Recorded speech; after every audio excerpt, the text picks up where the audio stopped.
General Hospital spoilers tease that Michael and Willow had always clung to the idea that they were stronger together, that their love, their commitment to their children, their shared pain, somehow made them immune to the chaos that surrounded Port Charles. But love, when mixed with fear and desperation, becomes something volatile, something that can unravel everything. And now, as the guardianship of Wiley and Amelia hangs in the balance, both Michael and Willow find themselves staring at the most painful truth of all. They've each become the very thing they swore to protect their children from. And they both know it. It began in silence, the kind of silence that eats at your soul. After months of mistrust, half-truths, and escalating tensions, they finally began to see not just each other, but through each other. Michael saw it in Willow's eyes.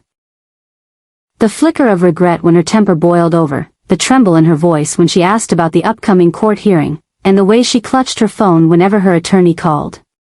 She was scared. And in that fear, Michael saw weakness. Not because she was soft, but because she was willing to bend the truth, to break rules if she thought it would protect what she loved. And now, that weakness had a name, Lucas. Michael hadn't been there when Willow slapped Lucas. But he didn't need to be. The hospital staff whispered it behind her back. Lucas, to his credit, had stayed quiet, but silence isn't always mercy. Sometimes it's ammunition. And as Michael pieced together what happened, a realization formed that chilled him. Willow had risked everything, her job, her reputation, her credibility as a parent, in a single moment of rage. And that made her vulnerable. But it wasn't just Willow who was exposed. She too had begun to see the fraying edges in Michael's carefully constructed facade. The outburst at the Metro Court wasn't just a mistake, it was a revelation. When Michael attacked Drew in front of witnesses, Willow didn't feel sympathy. She felt fear. Not because of the punch, but because of the fury that followed it, the raw, unfiltered anger that revealed how much he was spiraling. That wasn't just an impulsive move. That was war. Willow had always known Michael carried trauma. He wore it like invisible armor. But now that armor was cracking. He wasn't just lashing out at Drew, he was unraveling, and she knew what that meant. If the court saw what she saw, Michael could lose everything. And so could she. Because what terrified them most wasn't each other's weaknesses, it was how deeply those weaknesses were entwined. For every outburst Michael had, Willow had a secret she hadn't told. For every reckless decision Willow made, Michael had a grudge he couldn't let go of. They weren't just partners anymore, they were co-conspirators in the slow demolition of their own family. And now the court was watching. Their shared attorney tried to keep them aligned, but that alliance was splintering by the hour. Michael wanted control. He believed that if he could paint Drew as the true villain, all their troubles would go away. Willow wanted peace. She believed that the court would see through the anger and see the mother she still tried to be.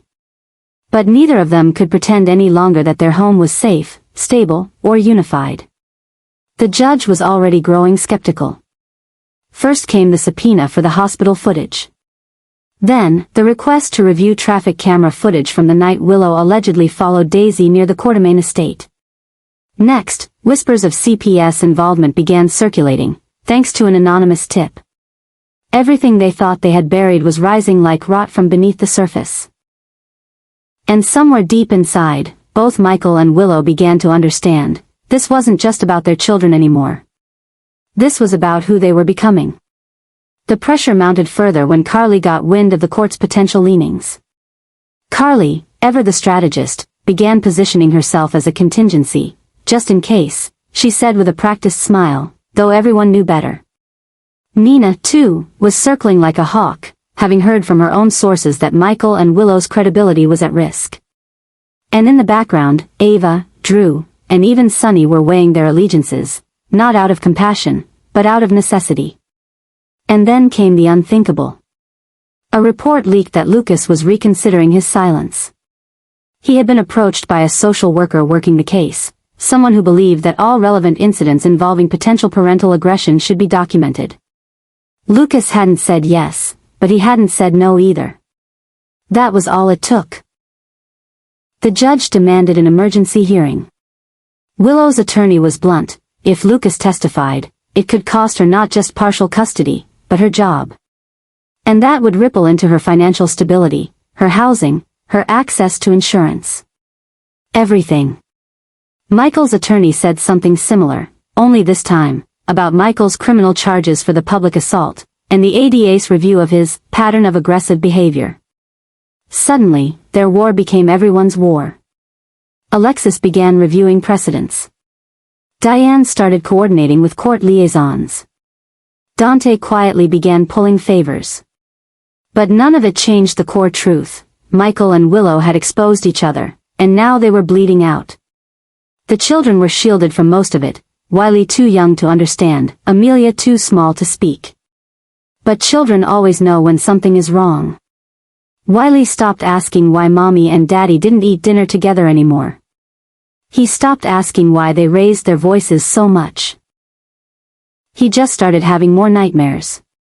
Amelia, sensitive and quiet, clung more tightly to her nanny and cried more often when Willow left for work. Michael noticed. And so did Willow. But instead of softening them, it hardened them. They blamed each other for the chaos, the fear, the unraveling. And still, they loved their children too much to stop. That was the cruelest part of it all.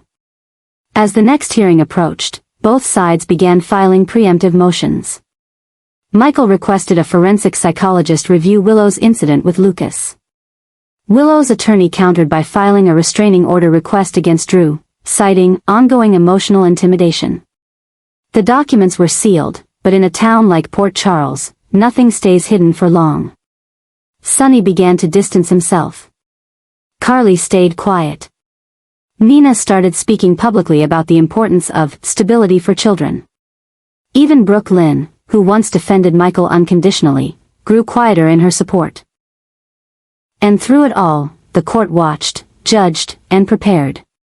Michael and Willow stood in front of the mirror on separate mornings, in separate rooms, brushing their hair, adjusting their clothes, rehearsing the lines they would say to the court.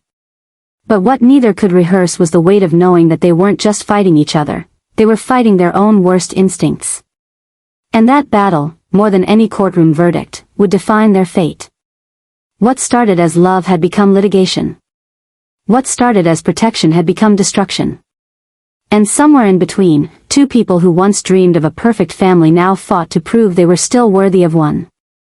The judge had seen countless custody battles during her long tenure on the bench, but something about the case between Michael and Willow unsettled her in a way few others had. On paper, they appeared to be ideal parents, respectable, well-off, deeply devoted to their children. But as the layers began to peel back, what emerged was a far more disturbing truth. Beneath the surface of smiles, apologies, and polished legal statements was a growing darkness.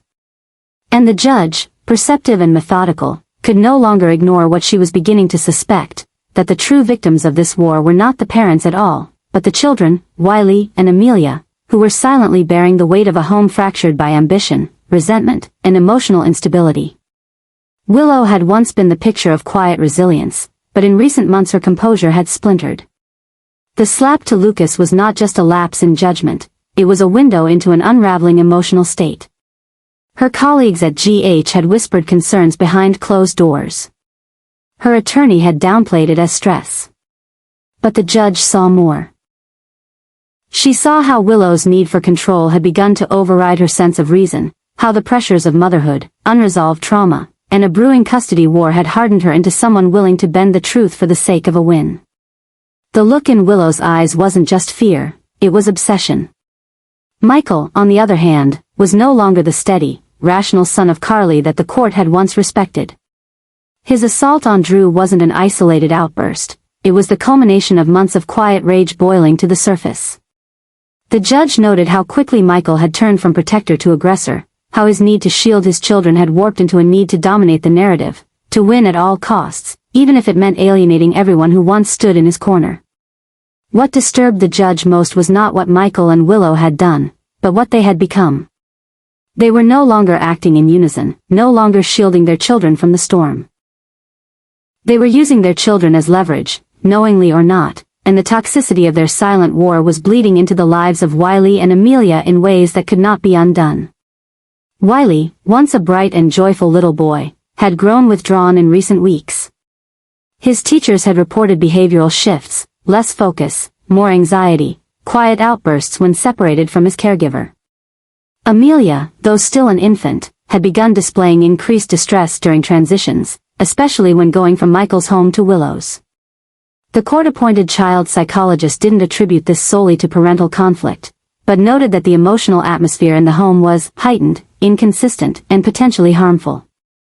This wasn't just a domestic dispute. It was the slow, deliberate unraveling of a once-functioning family into a battlefield of insecurities and silent retaliation. The judge saw how each parent blamed the other for the cracks forming around them, yet neither was willing to step back and assess their own role. And it was that very refusal, the stubborn blindness to their own flaws, that led the judge to consider an adjustment so dramatic, it would shake the very foundation of what both Michael and Willow were fighting for. A third-party guardian. If neither parent could put aside ego, if both had shown a pattern of emotional instability and retaliatory behavior, then the court had an obligation to place the children's safety above all else. The judge began consulting with child welfare specialists, preparing for the possibility that Wiley and Amelia might need to be removed from both homes, at least temporarily. This was not a decision made lightly. But the judge had seen what obsession did to parents. She had seen how love, when twisted by fear and resentment, became a weapon rather than a shield. And she was beginning to see that in Michael and Willow. This shift, this new adjustment in the custody proceedings, marked a turning point. Not just in the legal process, but in the lives of every person involved. Carly, once so confident in her son's ability to prevail, now found herself quietly wondering whether Nina, or even a court-appointed guardian, might provide more stability. Sonny, though entangled in his own battles, began questioning whether his own influence had exacerbated Michael's downward spiral. And the children, caught in the crossfire, remained too young to understand why the two people who loved them most seemed to be tearing everything apart. The judge didn't need more evidence. She already knew. Michael and Willow had crossed a line, not legally, not yet, but emotionally. The darkness inside them, fed by heartbreak, loss, and an unrelenting need to control the future, was casting long shadows over the innocence of Wiley and Amelia. And that was unacceptable. The court would decide. But in her heart, the judge had already seen the truth. What Michael and Willow needed was not victory. It was intervention. And for Wiley and Amelia, the only chance at a peaceful future might come from placing their fates in the hands of someone who hadn't already fallen into the abyss. The adjustment was no longer a possibility, it was inevitable. And the consequences, once unleashed, would reshape not just one family, but the entire dynamic of Port Charles. Sasha's return to Port Charles could have been a quiet one, marked by healing and a desire to reconnect with a community she once called home. But from the moment she stepped back into town, it became clear that her presence would ignite a reckoning that no one, especially Willow, had prepared for. Beneath the poised surface, Sasha carried a truth that had long been suppressed, a truth that, if brought to light, could unravel not only Willow's carefully curated facade but the very custody structure that had kept Wiley and Amelia in a fragile state of stability. The secret kidnapping of Daisy, buried under layers of manipulation and desperation, was no longer just a whisper between closed doors. It was now on the brink of being exposed in full daylight, and Sasha was no longer afraid to be the voice that spoke what others feared to acknowledge. What Sasha witnessed, the moment Willow took Daisy, driven by a desperate need to control, to silence, was not an act of maternal protectiveness. It was something darker. It was an unraveling. Sasha had stayed quiet not because she lacked courage, but because she was still healing. But now, seeing Wiley and Amelia being tugged back and forth like possessions in a war between two emotionally unstable parents, she knew that silence was no longer an option. Her decision to come forward was not rooted in revenge, it was born of necessity. Children were being harmed, emotionally if not physically, and someone had to draw a line in the sand. Sasha stepped into the courthouse not just as a witness, but as a woman transformed, stronger, clearer, and, most importantly, untethered by the past. She spoke plainly, detailed what she knew about Willow's actions, the consequences they might have had, and the undeniable evidence of a woman coming undone. What she didn't expect was what happened next. The court, already wary of Willow's emotional volatility and Michael's growing aggression, turned their focus towards Sasha not as a mere informant but as something far more consequential, a potential guardian. It was an idea that had not been openly discussed before, but as it echoed through the halls of Port Charles's legal system, it gained traction with alarming speed. Sasha had no biological connection to Wiley or Amelia, but what she offered went beyond bloodlines. She offered safety, stability, love without manipulation, presence without chaos. And above all, she offered a home that wasn't marred by silent battles and toxic agendas. The conversation around guardianship began to shift. Lawyers whispered about it. Court officials studied her history. The judge reviewed past documentation and observed the subtle reactions of the children themselves. Wiley, once a lively and energetic child, had grown distant, often retreating into silence when transitions occurred between homes. His teachers reported behavioral changes, night terrors, and social withdrawal. Amelia, though still young, had shown signs of attachment disruption, crying longer during handoffs, clinging to neutral caregivers more than her own parents. The patterns were there, subtle but unmistakable, and they pointed to an emotional climate that had become increasingly unstable. And now, with Sasha's presence, a new possibility emerged, an alternative rooted not in legal obligation, but in emotional truth. Willow, sensing her narrative slipping, began to falter. She lashed out through legal channels, demanding character investigations, hoping to unearth any flaw that could disqualify Sasha from consideration. But the court was not interested in flaws of the past, they were interested in behavior of the present. And Sasha, despite everything she had endured, had never once used a child as a pawn, never once manipulated a situation for control, never once put herself above the well-being of others. Her strength was not just in her testimony, it was in her integrity. It was in the quiet resilience that had carried her through grief, addiction, betrayal, and now, redemption. The judge saw it. The court saw it. And slowly, even the Corinthos family began to see it. Michael, caught between defending Willow and confronting his own buried guilt, began to question what he had become. He wasn't the man his father raised. He wasn't the protector he had promised to be. His fury, his paranoia, his inability to de-escalate conflict, it had bled into his parenting. And for the first time, he began to fear not just losing custody, but losing the trust of his own children. Carly tried to intervene, suggesting mediation, proposing shared custody with neutral oversight, but the court was already moving in a different direction. Drew's vendetta, Sonny's distraction, Willow's unraveling, they all painted a picture not of isolated mistakes, but of a system collapsing under the weight of unchecked emotions. In the center of it all stood Sasha, unshaken and unexpectedly ready to assume the role she never asked for but now might be best suited to fulfill. Her home became the subject of evaluation. The children were introduced slowly, through supervised visits, and what began as a trial evolved into something deeper. Wiley laughed again. Amelia slept through the night without crying. Reports began to shift in tone, from concern to curiosity to optimism. Sasha's background as a former model, a businesswoman, and a survivor became less of a liability and more of an asset. She understood loss. She understood pressure. But she had emerged from it with compassion, not control. And that made her dangerous in the eyes of those who had built their worlds around manipulation. Willow, desperate and cornered, made one final plea in court, a tearful monologue about motherhood, about regret, about love. But it was not enough. Emotion was no longer the currency of the courtroom. Behavior was. Consistency was. And Sasha had both. In the final deliberation, the judge did not strip Michael and Willow of all rights. But she introduced a new paradigm, temporary guardianship under Sasha, with monitored visitation, mandatory therapy, and a full reassessment in 6 months. It was a compromise legally, but symbolically, it was a seismic shift. What began as a secret returned with fury had now become one of the most profound adjustments in Port Charles custody history.